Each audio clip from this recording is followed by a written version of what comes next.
తెలంగాణ రాష్ట్రంలో ఎన్నికలు సమీపిస్తున్న తరుణంలో రాజకీయంగా మాటల తోటలు పేలుతున్నాయి. కాంగ్రెస్ పార్టీ గురించి మాట్లాడడానికి ఏమీ లేదన్న కేసీఆర్కు కాంగ్రెస్ లీడర్లు కౌంటర్లు ఇస్తున్నారు. నిర్మల్ సభలో కాంగ్రెస్ను బంగాళాఖాతంలో కలిపేయాలన్న కేసీఆర్ వ్యాఖ్యలపై తీవ్ర ఆగ్రహం వ్యక్తం చేస్తున్నారు. కేసీఆర్నే ప్రజలు బంగాళాఖాతంలో కలిపేస్తారని, తెలంగాణలో మళ్లీ కాంగ్రెస్ అధికారంలోకి వస్తుందంటున్న టీపీసీసీ వర్కింగ్ ప్రెసిడెంట్ మహేష్ కుమార్తో మా ప్రతినిధి Praveen face to face. Telangana రాష్ట్రంలో ఎన్నికలు సమీపిస్తున్న నేపథ్యంలో రాజకీయంగా మాటలు తోటాలు పేలుతున్నాయి. అయితే నిన్న నిర్మల్ జిల్లాలో కేసీఆర్ అన్న మాటలు మనం చూసుకున్నట్లయితే కాంగ్రెస్ పార్టీని బంగాళాఖాతంలో అన్నారు. అయితే గతంలో చూసుకున్నట్లయితే అసలు కాంగ్రెస్ పార్టీ గురించి మాట్లాడడానికి ఏమీ లేదన్న కేసీఆర్ ఇప్పుడు డైరెక్ట్గా కాంగ్రెస్ పార్టీ అని వ్యవహరించడం పట్ల అసలు ఏ విధంగా చూడొచ్చు? అంటే కర్ణాటక ఎన్నిక ఫలితాలు అనేది సీన్ మొత్తం రివర్స్ అయిందని అనుకోవచ్చా? అయితే కేసీఆర్ అన్న మాటలని అసలు ఏ విధంగా చూడొచ్చు అని ప్రస్తుతం మనతో మాట్లాడడానికి TPCC working president Mahesh Kumar Goud ఉన్నారు. వారితో మనకి ప్రయత్నం చేద్దాం. సార్ చెప్పండి సార్, గతంలో చూసుకున్నట్లయితే అసలు కాంగ్రెస్ గురించి మాట్లాడడానికి ఏమీ లేదన్న కేసీఆర్ అయితే కర్ణాటక ఎన్నిక ఫలితాలతో సీన్ మొత్తం రివర్స్ అయింది అనుకోవచ్చా? అంటే ఇప్పుడు భయం పట్టుకుంది అనుకోవచ్చా?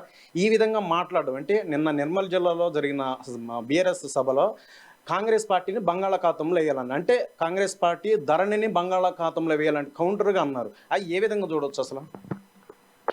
కేసీఆర్ గారు మొదటి నుంచి కూడా ఉద్దేశపూర్వకంగా ఇక్కడ బీజేపీని పెంచే ప్రయత్నం చేస్తూ ఉన్నాడు. ఆయన కంటున్న కలంత ఏంటంటే, ఈ రాష్ట్రంలో నా పాలన పట్ల విసికి వేసారిన జనం 60% పైగా ఉన్నారు. సో ఆ వ్యతిరేక ఓటును చీల్చాలనేటువంటి ప్రయత్నంలో ఈ రాష్ట్రంలో ఎప్పుడూ ఎన్నికలు జరిగినా నాకు ధీటుగా కాంగ్రెస్ పార్టీ ఉంటుంది కాబట్టి ఆ కాంగ్రెస్ పార్టీకి పడే కొంత ఓటుని బీజేపీకి చీల్చాలని గత 2 సంవత్సరాలుగా బీజేపీ పార్టీని పెంచే ప్రయత్నం చేస్తూ వచ్చినాడు కేసీఆర్ గారు. కానీ గ్రౌండ్లో లేని బీజేపీ పెంచాలని ఎంత పెంచాలని ప్రయత్నం చేసినా ఆయన వల్ల కాలేదు. సో ఇవాళ ధరణి గురించి మేము మాట్లాడుతూ ఉన్నాం. ధరణి వల్ల ఎవరికి లాభమైంది? ధరణి వల్ల ఒకప్పుడు గ్రామాలు వదిలేసినటువంటి భూస్వాములు, వతందారులు, పటేళ్లకు లాభమైంది. వారు ఎప్పుడూ అమ్ముకున్న భూములు, దానాలు చేసిన భూములు తిరిగి వారికి వస్తూ ఉన్నాయి. సామాన్యుడికి మాత్రం ఒరిగింది ఏమీ లేదు.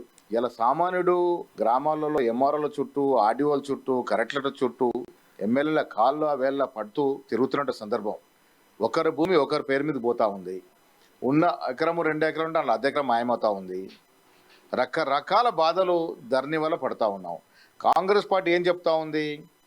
ధరణి వల్ల జరిగిన లాభం కొంత అయితే నష్టం ఎక్కువగా ఉంది కాబట్టి దాన్ని పునః పరిశీలించి మెరుగైనటువంటి సదుపాయాన్ని తీసుకొస్తానన్న మాట చెప్తా ఉంది.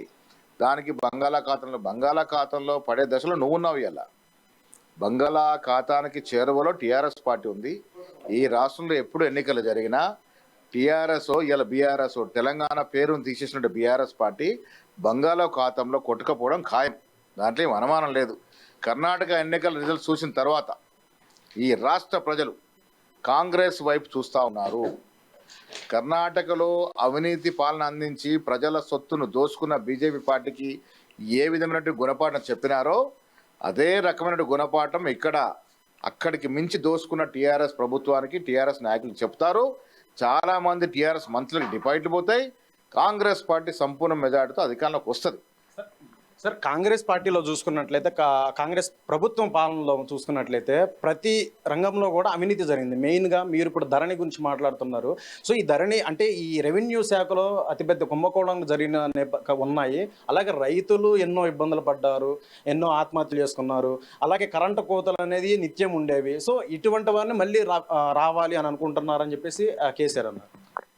గతంలో ప్రభుత్వంలో అక్కడక్కడ అవినీతి జరిగిండొచ్చు. బట్ ఇంత పెద్ద ఎత్తున ఇంత హోల్సేల్ అవినీతి ఈ దేశంలో ఎక్కడ జరగలే.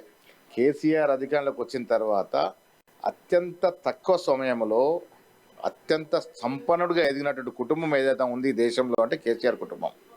ఎన్నికల ముందు వారి ఆస్తి, వారి స్థితిగతులు ఏమిటి, ఇవాళ ఎన్ని లక్షల కోట్లకు పడగెత్తినారు, ఏ రకంగా దోచుకున్నారు, కాళేశ్వరం ప్రాజెక్టుగా పేర్ల మీద దోచుకున్నారు, భూముల పేర్ల మీద దోచుకున్నారు, ఎగ్జామ్ పేపర్ లీకేజ్ చేసి కూడా దోచుకుంటా ఉన్నారు. వీరు హోల్సేల్గా దోచుకుంటా ఉంటే ఎమ్మెల్యేలు రిటైల్గా దోచుకుంటా ఉన్నారు.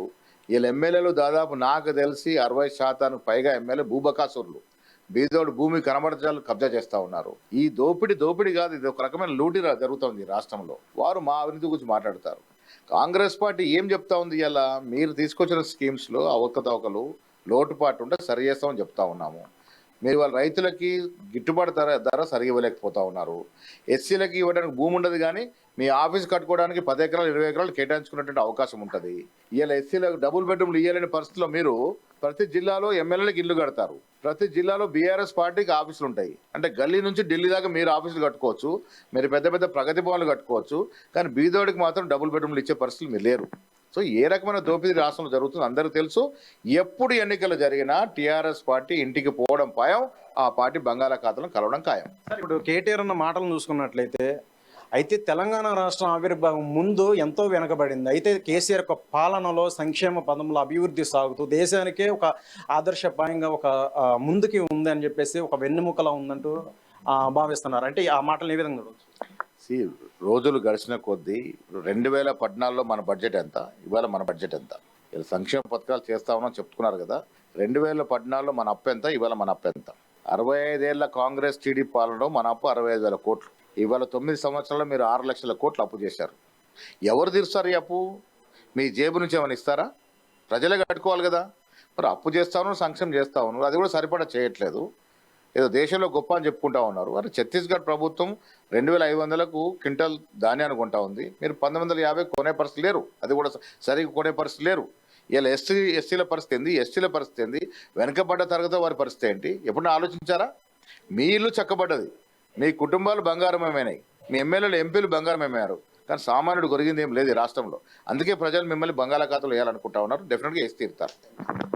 రైట్, చూసాం కదా ఇప్పటికే కేసీఆర్ పాలనలో చూసుకున్నట్లయితే ప్రవేశపెట్టిన సంక్షేమ పథకాలు ఏవైతే ఉన్నాయో వాటి వల్ల లాభం కంటే నష్టమే ఎక్కువ ఉంది. సో దాని గురించి ప్రధానంగా కాంగ్రెస్ పార్టీ మాట్లాడుతుంది, ఫైట్ చేస్తుంది. ఆ విధంగా మాట్లాడడం దానికి సంబంధించి కాంగ్రెస్ పార్టీని బంగాళాల ఖాతాలో వేయడం అనే మాటలు అయితే మేము ఖండిస్తున్నాం అంటూ కూడా చెప్తున్నారు. అయితే దగ్గర ఉన్న ఎన్నికల్లో దగ్గర పడుతున్న నేపథ్యంలో చూసుకున్నట్లయితే తెలంగాణ ప్రజలందరూ కూడా కాంగ్రెస్ పార్టీపై మొగ్గు చూపుతున్నారు. అయితే బీఆర్ఎస్ పార్టీ కేసీఆర్ని అయితే బంగాళాఖాతంలో వేయడానికి రెడీగా ఉన్నారంటూ కూడా TPCC working president Mahesh Kumar Goud మాటలు అయితే మనం విన్నాం. వీడియో జర్నలిస్ట్ మల్లేష్తో ప్రవీణ్, అమా న్యూస్, హైదరాబాద్.